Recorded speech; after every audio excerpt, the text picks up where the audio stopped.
안녕하세요. 초등교사 헤라쌤입니다.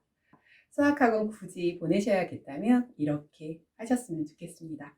오늘 수학 사교육에 대해서 이야기해 볼게요. 제가 20대 내내 과외를 했어요. 한 10년은 한 것 같아요. 지방에서 서울로 상경하면서 사립대학교 등록금과 생활비 충당을 위해서 대학 내내 했고, 회사를 다니면서도 그 대학교 때 하던 과외를 이렇게 이어서 하다 보니 한 10여 년을 했습니다. 학원에서 1년 조금 넘게 강사도 했었어요. 저의 이런 이야기는 제가 사교육을 논할 때 그 경험이 결코 부족하지 않다는 밑밥입니다. 학교 수업을 잘 따라가고 정규 교과 과정을 이수하는데 전혀 문제가 없고, 담임 선생님이 내주는 과제 스스로 잘 하는 아이들, 특히 개념에 대한 이해가 탄탄한 아이들은 그냥 하던 대로 하면 되고요. 제 영상은 볼 필요도 사실 없습니다. 그 외의 학생들에 있어서 사교육에 대해서 잠깐 이야기를 해보려고 합니다. 사실 사교육에 있어서 가장 좋은 조언은 사교육을 하지 않는 것입니다. 자기주도적 학습이 제일 중요해요. 그런데 제가 언급하려는 아이들은 이게 힘든 아이들이잖아요. 스스로 안 되니까 다음으로는 부모님과 함께 하는 것이 좋겠죠. 이것도 참 쉽지 않아요. 초등학교 내용을 사실 우리 모두 가르칠 수 있잖아요. 근데 관계 때문에 힘들죠. 저도 그랬어요. 우리 아이는 초등학교 5학년 때까지 아빠가 가르쳤어요. 1031, 최상위 등등 굉장히 많이 풀렸어요. 6학년 때 아빠와 이제 더 안 하겠다고 하더라고요. 중학생이 되어서 제가 안 되겠다 싶어서 아이 중2 때 제 아이 혼자는 힘드니까 아이 친구를 함께 두고 주말마다 가르쳤는데, 아이 친구는 잘 따라왔어요. 저와 관계도 문제 없었고요. 근데 우리 아이와 관계가 너무 안 좋아져서 1년만 하고 그만뒀습니다. 사실 저도 수능을 본 지 얼마 안 된 사람이고, 또 수학을 좋아해서 중학교 내용을 내용적으로 못 가르치지는 않아요. 경험도 많이 있고요. 그런데 멈춰야겠다는 생각이 들더라고요. 부모님이 가르칠 수 있는 시기는 아이가 진짜 어릴 때만 가능한 것 같아요. 저학년. 사춘기가 오면 아이에 따라 그 시기가 다르지만 좀 힘들어지죠. 그럼 스스로 하는 것도 안 되고 부모님과 하는 것도 쉽지 않은데, 아이가 수학을 힘들어해요. 사교육을 생각 안 할 수 없는 거죠, 현실적으로. 경제적으로 부담되더라도 이제 학교 수학마저 힘들어한다면 사실 하는 쪽이 낫습니다.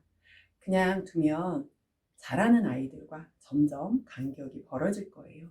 물론 학교에서는 요즘 학습 클리닉이라든가 보충 수업을 하기도 하지만 개별적으로 일일이 봐주긴 어려운 면이 있어요. 그럼 이제 어떤 사교육을 할까 고민이에요. 학원이냐, 과외냐.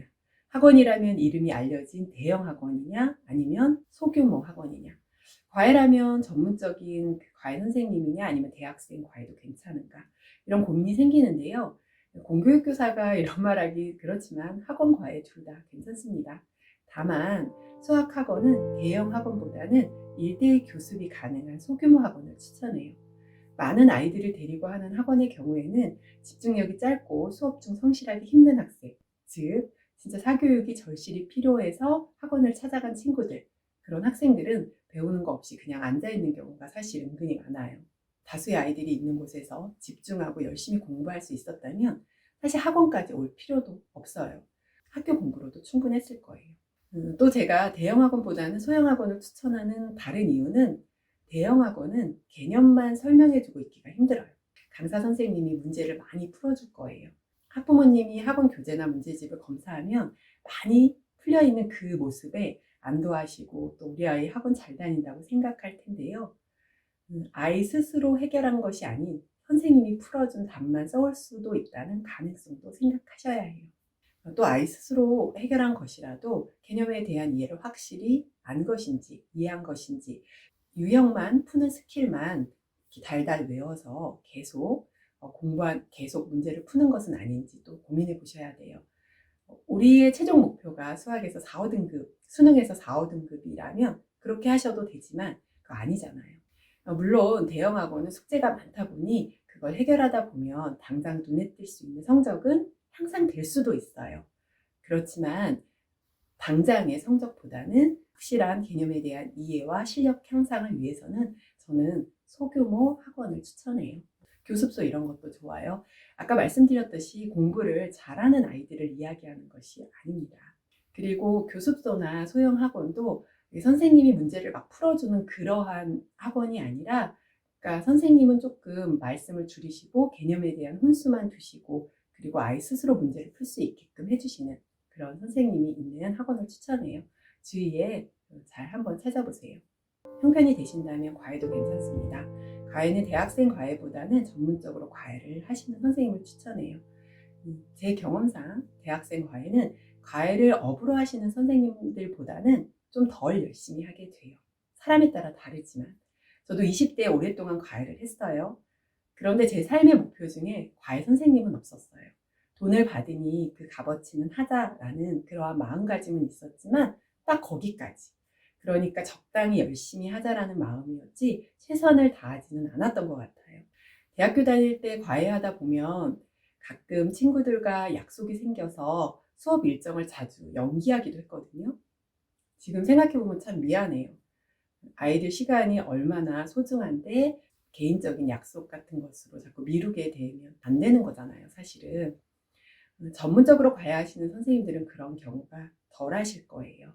또 과외만 하신 선생님들은 당신들만의 노하우가 있더라고요. 이럴 땐 이렇게 이해시켜줘야 한다 등등 경험이 축적되어 왔잖아요. 그래서 저는 학벌 좋은 대학생 과외보다는 과외를 업으로 삼고 있는 분들이 좋을 것 같아요. 마지막 여담인데 수학 과외 선생님이 집으로 오시는 경우도 있잖아요.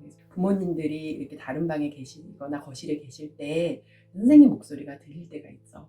보통은 선생님 목소리가 밖으로 막 쩌렁쩌렁 들리면 무척 열심히 가르치는 것 같고 뿌듯하고, 그런데 선생님 목소리는 안 들리고 조용하고 그냥 아이 혼자 계속 문제만 푸는 것 같으면 뭔가 돈이 좀 아깝고 그렇진 않나요? 그런데 이거 아닙니다. 최대한 힘을 빼시고 개념에 대한 훈수를 두시고 아이 스스로 공부할 수 있게끔 해주시는 게 저는 좋은 것 같아요. 제가 호주에 몇 개월 있을 때 교포 아이를 잠깐 공부를 봐주면서 있었던 적이 있었어요. 저녁에 함께 공부했는데 저는 제 공부하고 그 아이는 자기 공부했어요.